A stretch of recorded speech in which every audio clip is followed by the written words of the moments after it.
Alex Jones makes a video game, the Harry Potter boycott fails, Nicki Minaj is an AI hypocrite, and stats say my fans love to hate things? All this and more at patreon.com/doseofbuckley. There are certain sentences or phrases that, as someone who comments on pop culture and society, you're sure that you'll never say. Greta Thunberg was hired as president of BP. Kyle Rittenhouse became the new spokesperson for Bud Light. Amy Schumer has launched an OnlyFans page. Sorry, that last one's from the list of things I've had to say in my nightmares. But here's a sentence that, 4 years ago, I would have bet my life savings I'd never say. Ben Shapiro is now a charting rapper. On January 26th, Baby Benny teamed up with Canadian rapper Tom MacDonald, that'll be funnier in a few minutes, to release Facts. If you've ever wondered what an Alvin and the Chipmunks rap song would sound like, you're about to find out. Let's look at the stats. I've got the facts. My money like Lizzo, my pockets are fat. Homie, I'm epic. Don't be a wap. Dog, it's a yarmulke. Homie, no cap. Oh boy, where to begin? The Lizzo line is kind of funny, but a 40-year-old Ben Shapiro saying homie and dog is pretty lame, Millhouse. And he's referencing WAP because, of course, he read the lyrics to the Cardi B song on his show a few years ago and got made fun of heavily for basically saying that his wife doesn't get wet. He should be doing his best to distance himself from that, not bring it up again. And he says he's got the facts, but then he says that he wears a yarmulke, no cap. Here's a fact. A yarmulke is, indeed, a cap. I know, it's supposed to be clever. Again, a 40-year-old conservative using Gen Z slang. But it has all the lame kitsch of Pat Boone singing Crazy Train, without Pat Boone's self-effacing charm. The rest of his verse is about how rappers spend all their money on strippers and cars and are going to prison, while he makes money by having a sensible investment portfolio. I think he rhymes Karens with parents, and he ends with a call to action to download this song, because people still download songs, to get a Billboard #1. Could that happen? Never say never. The song reached #1 on the iTunes charts, with Ben Shapiro gleefully tweeting, "Happy Monday, fellow hip-hop legends. You girls play nice now," in reference to his song beating out Megan Thee Stallion's Hiss and Nicki Minaj's Bigfoot. Both songs are diss tracks toward the other. So, Ben Shapiro gets to say that, at least for a time, he rapped on a song that outsold Nicki Minaj and Megan Thee Stallion. However, on the actual Apple Music charts, the streaming service, the song isn't even in the top 200, while Miss Minaj and Miss Stallion are at the top. So a bunch of the Mayor of Munchkinland's audience are buying it for the lulz, but they're not listening to it over and over.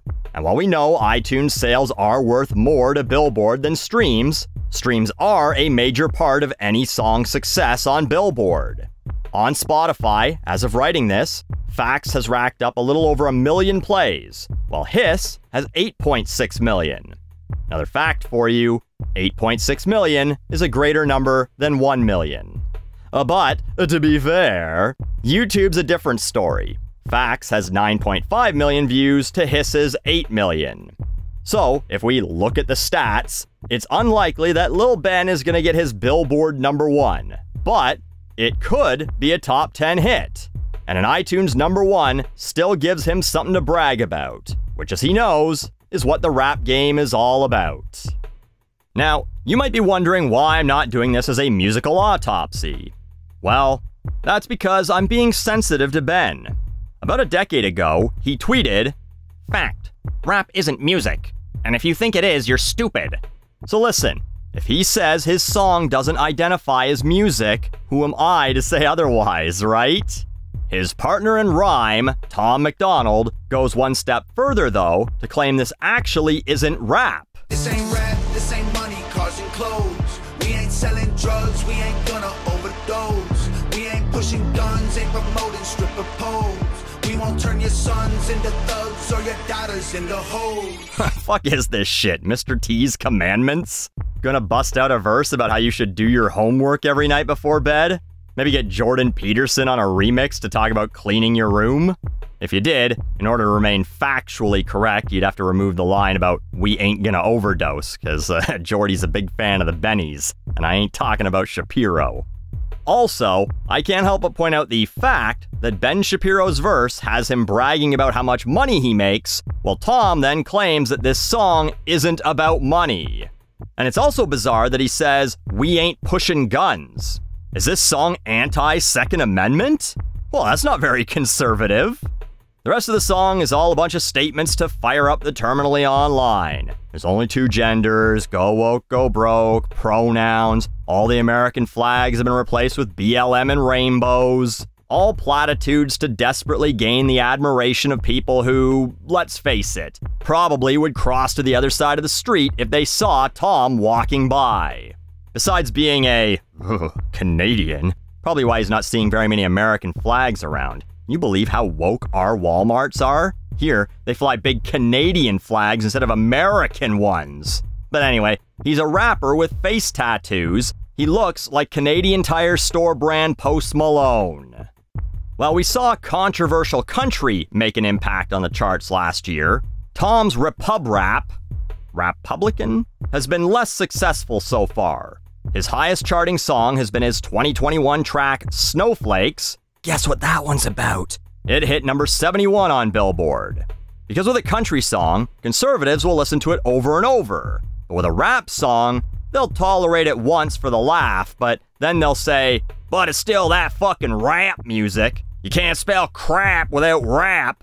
You know what it stands for, right? I'd tell you, but then someone would fucking cancel me because you can't say the R word no more, thanks to them Democrats." I think the funniest part of the song, though, is Tom saying, "I ask myself, what would Ben do?" A play, of course, on What Would Jesus Do? Tom MacDonald considering Ben to be his Messiah. They do say that Jesus was Jewish, but for a guy who considers himself a free thinker, he just said he does whatever Ben does. Guys, you can't go around calling other people sheep when you're part of a different flock, just repeating the bleating of your other woolly friends in the pen. And that goes for everyone who bought this just because the song told you to, or because you thought it would be funny to own the libs. You're not owning anyone. No one cares if Ben Shapiro and Tom MacDonald have the #1 song. In fact, do you even want that? Just to be clear, you want Ben Shapiro to be equal to Cardi B, Lil Nas X, 6ix9ine, Drake. You want their names to be spoken in the same sentence as his? And why does he want this? You have to ask yourself, why, when he looks down on these people so much, is he so obsessed with being on level pegging with them? Pegging. And what's really telling is, despite the fact that it's not about money, they wanted you to pay money for it. They didn't ask you to stream it, which makes less per listen, because they knew you'd only listen to it once anyway. They wanted you to pay for it. You just fell for a ploy to raise a bunch of extra money for a shitty Canadian gimmick rapper. Here's a fact that doesn't care about your feelings. Your feelings were manipulated into purchasing this song. You're no better than the faithful believers who listened to Justin when he asked them to stream his music while they slept so that he could top the charts. Ben tops the charts while you bought him for him. Kinda undignified if you ask me, but hey, maybe I'm just jealous because Lil Quickscope will never get to say he had a #1. So Ben, what's next? I mean, you now claim to be the world's #1 rapper, so we gotta get a follow-up. Let's start working on that EP. Perhaps we can get Straight Outta Harvard, or Befriend the Police. Maybe Lose Yourself in a Men's Large Jacket, or 99 Problems, but bumping my head on a door frame ain't one. In fact, I even got your new rap name all picked out. Ladies and gentlemen, I present to you the notorious 5'3".